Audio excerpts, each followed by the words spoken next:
Hey guys, Crewman coming back at you with episode 3 of GPU News and Rumor Roundup. As always with this format, it's best if you just listen along in the background, or you can follow along with me at with the articles, whatever you choose. So let's get at it. The big story of the day, the big story of the week, is the 4070 rumors are starting to ramp up. Potential release date, potential specifications, what kind of performance we think is going to be like, etc.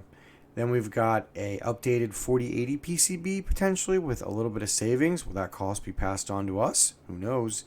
We've got the 4080 and 4090 laptops and 40 series in general laptops are going up for pre-order on February 1st. We've got updated nvidia drivers that released last week. We've got cheaper AMD motherboards on the horizon potentially. It's about time. And then we've got the 13900T. I'm excited to talk about this story. Potentially gives a 12900K like performance for a lot less power. Stay tuned for this and more.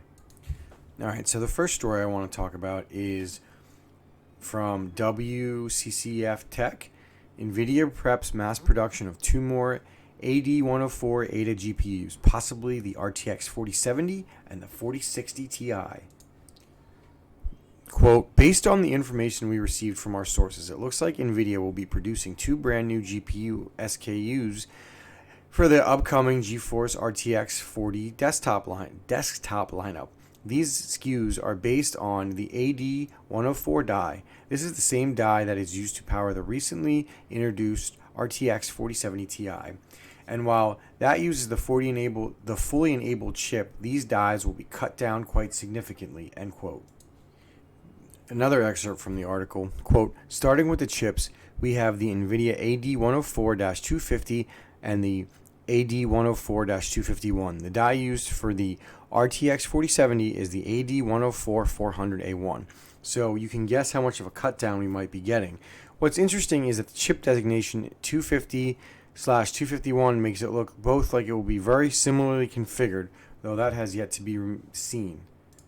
And the final interesting part of this article for me, quote, furthermore, both GPUs are said to feature a 200-watt TGP, but that would most definitely change.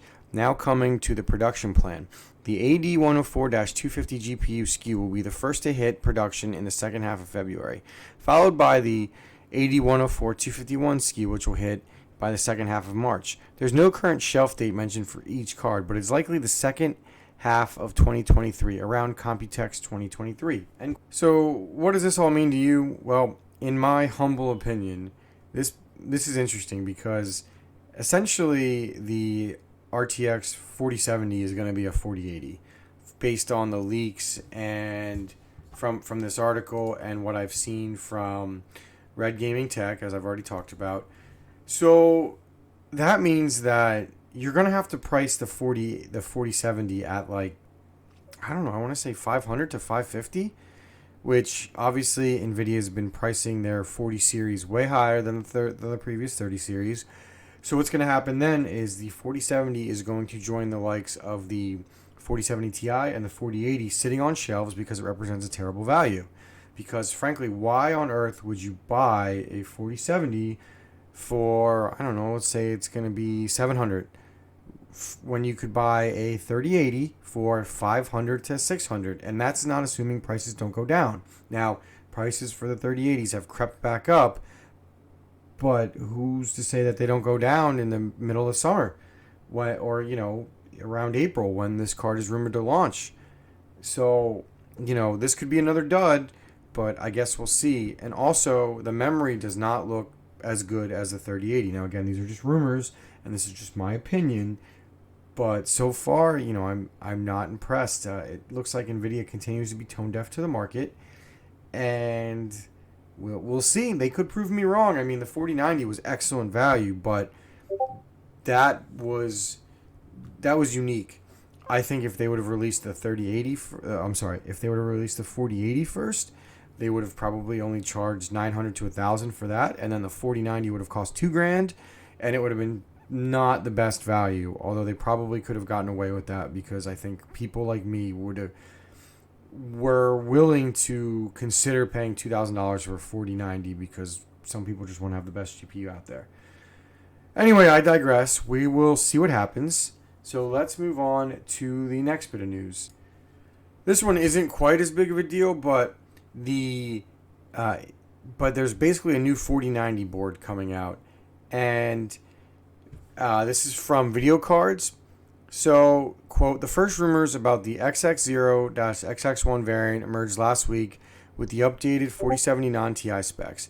NVIDIA had informed board partners that two GPU variants would be enabled for the SKU. This was later corroborated by HK EPC, who's a pretty good NVIDIA leaker, who provided further information on said AD104 25X GPU variants for the upcoming models. And as you can see right down here, he goes over them. They talk about the 4070 and the 4080. They talk about the 4070 and the 4060 Ti that I just went over. It should lower the cost of the GPUs, but not significantly. And they say that this change has already been implemented on the 4080 models, which are shipping with either AD103-300 or AD103-301. Both are said to offer the same performance and capabilities, but they are a new design that requires changes to the PCB. So I've heard that these cost like less than $1 to make difference, and I don't know if that's going to translate to us, but it would be nice if they, were able to mass produce these and lower the cost of these things by any kind of number, because the 4080 is costing too much and the 4080 is not selling, and I think it's time to find new ways to make these things cheaper to lower the price. It's a little ridiculous that they cost what they cost. So anyway, just this isn't a big deal. It more just kind of confirms that the 4070 and the 4060 Ti are coming around the bend, and it also kind of gives us a little bit of insight that there are some changes coming to the 4080, and whether or not they represent cost savings that will be passed on to us has yet to be seen. So I guess we'll find out. Here's another one that just hit a few days ago from videocards.com as well. The pre-sales for the RTX 40 powered laptops to start a week early. Quote, NVIDIA announced their RTX 40 laptop GPU launch will be split between two dates. The high-end RTX 4090 and 4080 laptops will start shipping February 8th, while the 4070, 4060, and 4050 will become available 2 weeks later on February 22nd. It is now revealed that 4080 and 4090 sales will begin February 1st. Pre-orders are usually attached to a review embargo, so there's a good chance we'll hear more about 40 series laptops in just 2 weeks. Another interesting tidbit, the 4090 laptop, quote, the NVIDIA RTX 4090 laptop GPU features AD103 GPU with 9728 CUDA cores, and that configuration is already used by the desktop 4080. The 4080 GPU will feature AD104 with 7224 CUDA cores and 12 gigabytes of GDDR6 memory. Just as the 4080 mod or 4090, this will be locked to 150 watts TGP. However, the lowest tier variant of this GPU will appear at 60 watts TGP. So essentially these things are pretty cut down. I would guess, based on the specs, that they would perform in the line of a 3080 and a 3090 desktop GPU. It really just depends on, what the power, what cutting the power will do to their performance. I'd almost like to test it in my graphics cards, but I don't think I could lower the power that low and get them to run properly. So, so my big gripe with laptop GPUs, and I wanted to use this article to kind of get that out there, is that A, they don't name them properly. There's no more like 980Ms, 1080Ms. They don't say they're max Qs or anything. They just call them a 4090. So someone's going to go out there and buy this and go, hey, I have a 4090. And then they're going to look at it, they're going to play a game on it, and they're going to be like, wait, why isn't this the same frame rate as a 4090? I personally think it's deceptive marketing. I am not a fan of it. They should really be transparent and blunt about these things and say, it's like a 4090 max Q or a 4090 mobile. And the 4090 mobile, in terms of desktop performance, is whatever it represents in terms of desktop performance. I mean, I do. At the same point, though, it will be pretty cool to be able to get a 3090 or a 3090 Ti in terms of performance on a laptop. I'm personally not a fan of laptops. I'd rather just build an RTX computer, but there are people who just want to plug in and play and not have to worry about all the stuff that comes with carrying a computer around. So I get that this would be exciting. I just think everybody should temper their expectations and wait for the reviews to come out to see what we're getting. So on to another news story. This is a small one. It's just a new game-ready driver for nvidia, 528.02. The big thing with this driver is it's the 4070 Ti's driver. You can't play the 4070 Ti with anything less. Did some minor bug fixing. Nothing else worth noting, but I just wanted you guys to know that it's out there. So if you want the latest driver, this is it. I'll put a link in the description below to download it. Again, nothing too much to talk about with it except that it's the 4070 Ti's driver. Moving on to some CPU news. I really should change the title of this web series, as I've been doing a lot of CPU talk. But CPUs are important to GPUs and they're important to gaming, and I find this stuff all interesting and I want to share it with you guys. So from videocards.com, quote, "The good news is that budget-friendly AM620 motherboards might be around the corner. Some new models have been spotted over at the Eurasian Economic Commission's regulatory office and on Goofish selling platform. The following motherboards were listed: Asus TUF N Gigabyte A and B 620Ms and a 560M. So this is what AMD needs: cheaper motherboards. The am5 series motherboards are finally starting to get cheaper, and DDR5 motherboards are DDR5 is finally starting to go down. However, they're still being held back by the ridiculous cost of these motherboards. Nobody needs to spend what they're spending on motherboards.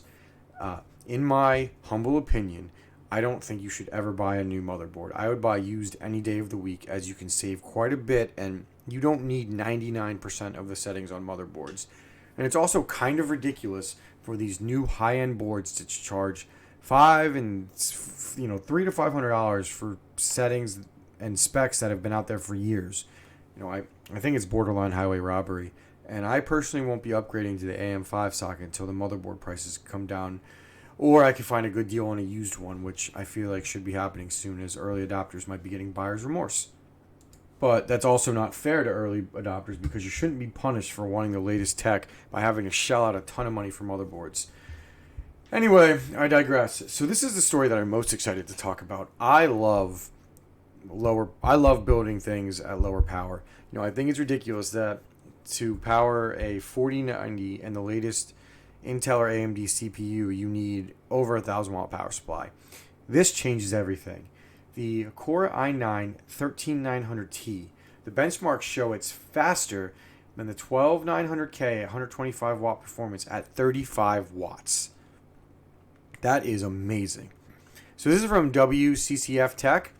Quote, Intel's 13th gen Core i9-13900T 35 watt beats the 125 Core i9-1200K and Geekbench 5 benchmarks. Starting with the specifications, the Intel i9-13900T is a variation of the 13900 series that comes with a limited TDP design, while the standard chip boosts 125 TDP in the unlocked and 65 watt TDP on the non-KSKU. The T series is limited to 35 watt TDP.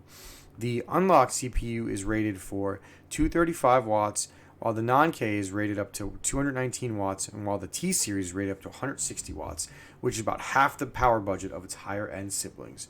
End quote. So they go on to show some charts, and if you look at the single core performance on Geekbench 5, the i9-13900KS is 2300, while the i9-13900T is 2200, which is incredible. Now, obviously, the multi-thread will take a hit.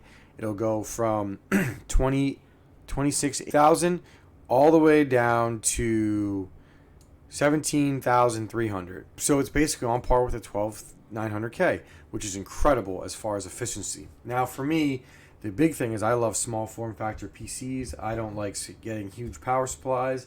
And being able to get a 12900K and use less than 100 watts of power is insane. I am super excited for this thing. This could make me switch one of my ITX rig from a 5600X to a 13900T. I think I get a lot more performance out of it, and I wouldn't have to go crazy on my power supply or anything, and I don't think it'd be that hot. So I'm super excited for this. I got to see the price. I got to see where it lands, and the fact that you can also pair this with DDR4 motherboard is even more exciting, because I'm not quite ready to upgrade to DDR5 yet. There's just no reason to, in terms of the price, and it doesn't give you much performance in games. So this is one that I'm super excited for. Anyway, that's it for this week. Thank you for joining me on episode 3 of GPU News and Rumor Roundup. Please like and subscribe if you want to hear more content like this. If you have anything you want to add in the comments, or if there's anything you'd like me to look into, I will. And thank you again for listening. I know your time is valuable. Thank you very much for sharing it with me. Again, please like and subscribe, and Croupman out.